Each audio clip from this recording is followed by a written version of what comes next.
Hello and welcome to a very special episode of Citizen Kino, a show all about our favorite movies.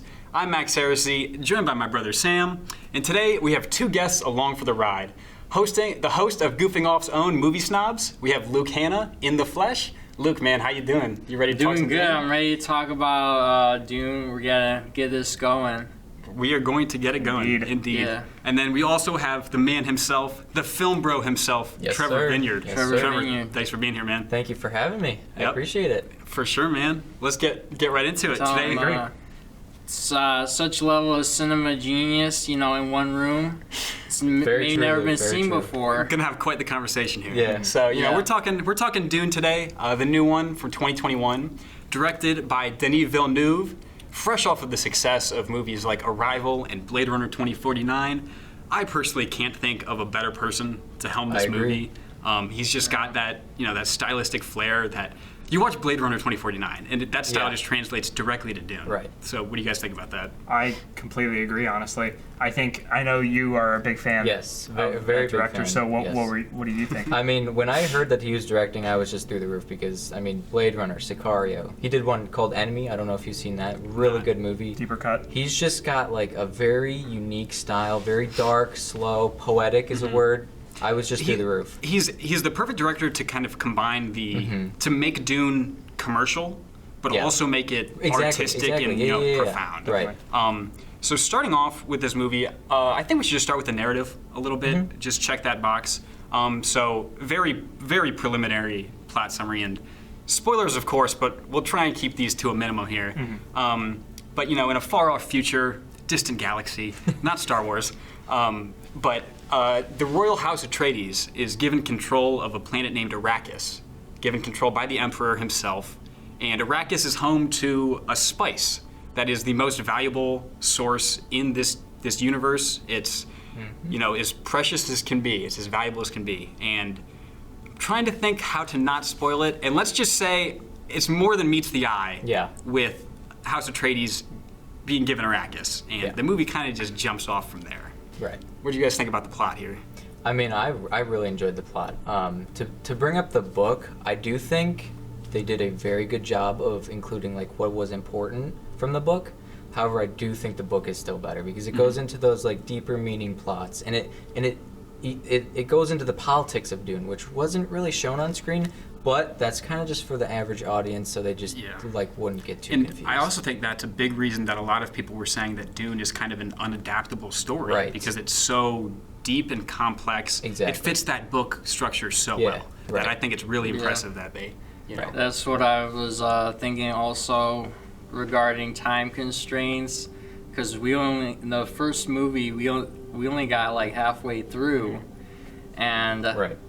we're greatly constrained. Like Dune, it would probably work better as a TV show. I don't know if that's been attempted before, but So, Luke, let me ask you, because you've seen the original Dune movie. Obviously, they tried to fit the entire book into that movie. What do you think worked better between, trying to condense it all, or what the new movie did, and I don't know. maybe you're not getting the full story. This but is what I was thinking, is that the 1984 Dune, it was more like one of the classic epics of, the old Hollywood.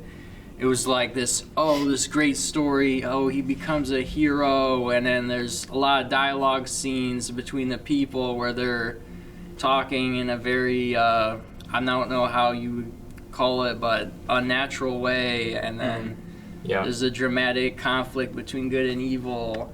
And the new one, it was more, it's like an action movie. There's the character, he's like shrewd, and he's trying to make it for himself, and so there's a major difference between the philosophies, as you would say, between the two films. Definitely. Let me ask you guys a question about the new one.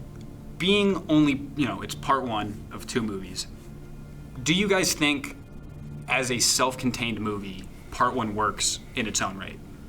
I don't know, because I went into this movie, haven't seen the original, haven't read the book, so I'm really one of the kind of mainstream audiences. You're one of the normies. Yeah, I'm one of the normies that they're trying to push this kind of universe to, right? And I think going into it, I was like, this is such a cool universe, because it's got really no earthly tether. You know what I mean? It's so far off, and everything is so foreign. And I think that speaks to the greatness of the source material. But going into it, I was like, man, I really just want more of this world. And I think, as you said, I can easily see how the book would really bring this world to life, because they skip over so many things where they show this and then they go to the next thing. I'm like, wait, but that was really cool. I want to see more of that. Right. And getting to the end, I think the story was great. I was in it. But it's like, as soon as I'm in it, it's over. And it's like, oh, now I got to wait for the next one. Yeah, and I mean, that's such a hurdle when you're making it. Like, what are they supposed to do? Yeah, exactly. If you're making it one part. Sam, you mentioned a point about how this movie kind of has that otherworldly feel to it. Right. And I think that's, very attributable to the visuals, the sound design, just the overall aesthetic of this movie. I'll let you go off in a minute. That's like Trevor, my favorite part. One thing I want to mention is I don't know to what extent they did this, but I know they kind of swapped out a typical green screen with like sand screens, that color. Yeah. And obviously, we would need to see it with an actual green screen to know what it would have been like. Right. But I feel like that really kind of contributes to that distinct aesthetic and distinct feel to it. The one thing that I do want to say is I'm so glad that they did not color grade it to the typical like yellowish vibe. I love the whites and just like very dull colors of the movie. I think that's what adds to like the desert. Yeah. I don't know if you guys agree with that, but like I that would was just chef's kiss. Yeah, I would completely agree. I think this movie visually was really stunning, because I feel like recently we've gotten so many of these big epics with like kind of they're live action, but they're almost kind of animated with how much CGI is in them. And this is the first time I've seen one of those movies and I haven't looked at it and gone, wow, that's a really cool green screen. It's more like, wow, this world looks awesome. And I think they balance seeing like this huge sprawling desert, but also this like small little chamber, like dark, that he's in. Like the scenes with the Baron, I think, would be a great example with that. And I think the sounds are also really, the soundscape of this movie is really something special, which I know you would agree with. That sound at the very beginning of the movie, I don't even know how I would describe that. It's like Mongolian throat singing. But like very distorted in a way, and like very creepy. Anyways, with that being the very first thing that you're introduced to, like I'm pretty sure you see that before you see any shots, any pictures. It is, yeah. And it's it the just very first sets thing. it sets up that world exactly how it is. I was in the IMAX theater and I heard that, and I was like, this is going to be a good next movie. level. That's a next level movie going experience. Right. So look, what did you think kind of with the visuals of this movie? Do you think it looked nice with the new one? Yeah, I don't know what to say regarding the visuals, but I can make like comparisons. Yeah, compare it to the old one. Oh yeah. The old one, it was not modern. I don't know what to say. I'm looking for words, but it felt like it's almost intended to look like antiquated, or they didn't. They did use CGI in certain scenes, but they didn't like make a CGI scene, where like, oh, that looks fake. Yeah. They sets. It's sets. I think weird props. It looked like 35 millimeter film. Like this is on a set. Like when they were on the Harkonnen like home planet, it looked like they were living inside a heating duct. They were like in a metal box. Well, that's like what you said earlier. 2021, they got upgraded. He lived in a palace. Yeah. So. Right. I feel like the old one, it was more like hyper real aspect. Like, oh, this is in real life. We're just sitting in this abandoned building. And then the new one, it's like more sleek. We're like in the modern age. It's like space age. We're in Star Trek or whatever. Right. Yeah. And I think they almost pull off those special effects just so well that like you almost don't even really notice you're watching them, because obviously in the older one, I haven't seen it personally, but I feel like, goofy sets that are obviously constructed, like that's the type of thing you're going to notice. And I can't recall ever noticing I don't know, there's like more of a realism to imperfection. I don't know what you call it. Some points, it gets like too, like what Plato said about the forms, they're trying to make it too real. They're trying to make it too perfect. You think the new one was trying to be too real, or the old one? Yeah, the new one was trying to be too real.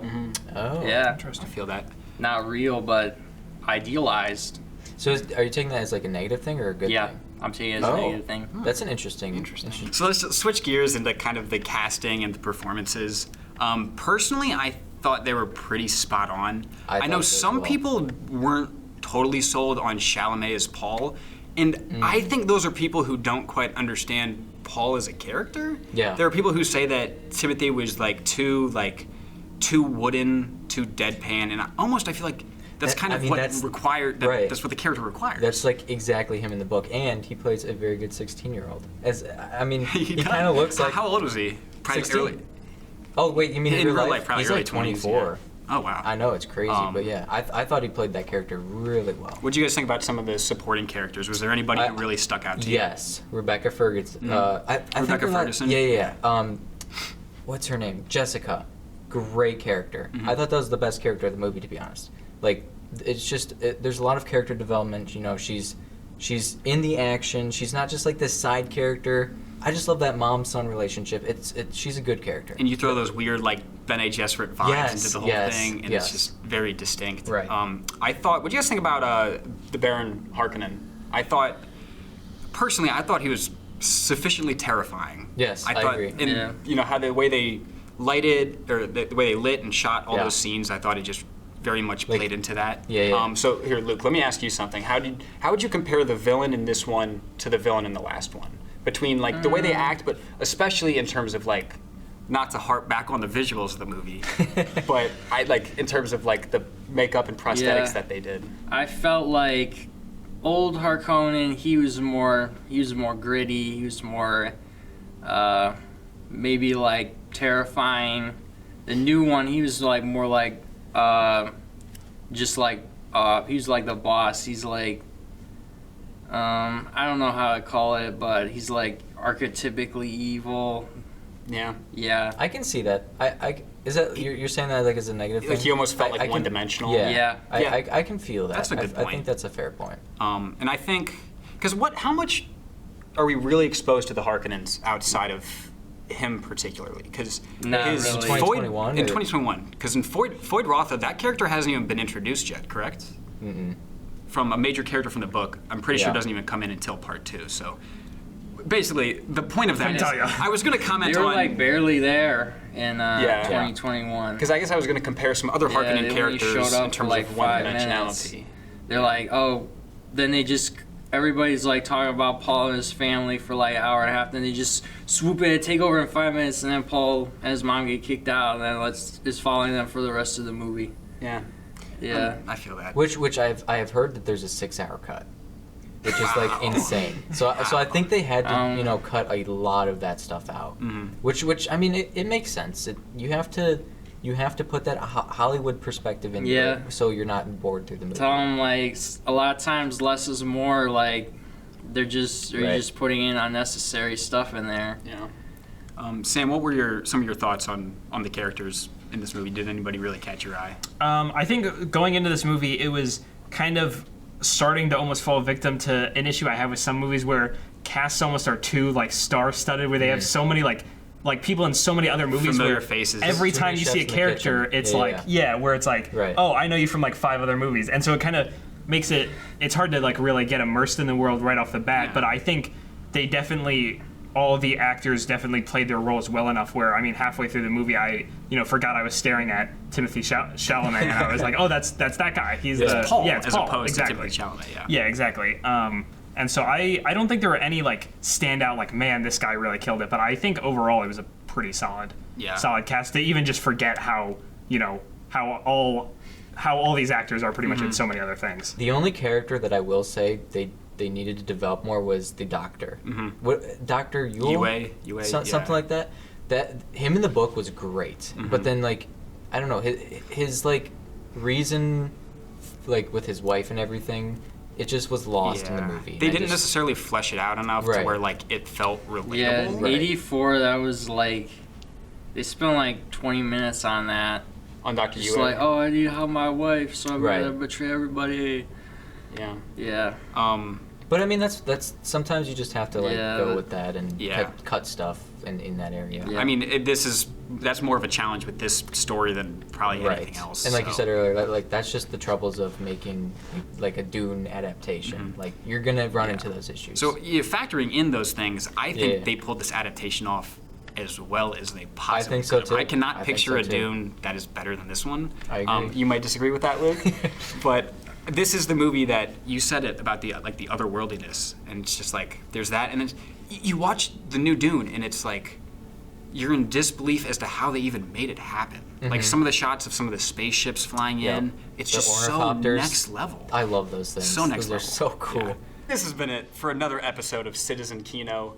I'm Max Heresy. This is my brother Sam, and our two very special guests, Luke Hanna and Trevor Vineyard. Thank you both for being here. Thank you for having us. And make sure to check out Movie Snob's very own episode on Dune as well. Luke, are you talking both movies or just the new one? Yeah, actually covering 2 movies in 2 separate episodes. Cool. There you go. You got way more Dune content on the way. See you later. Take care, guys.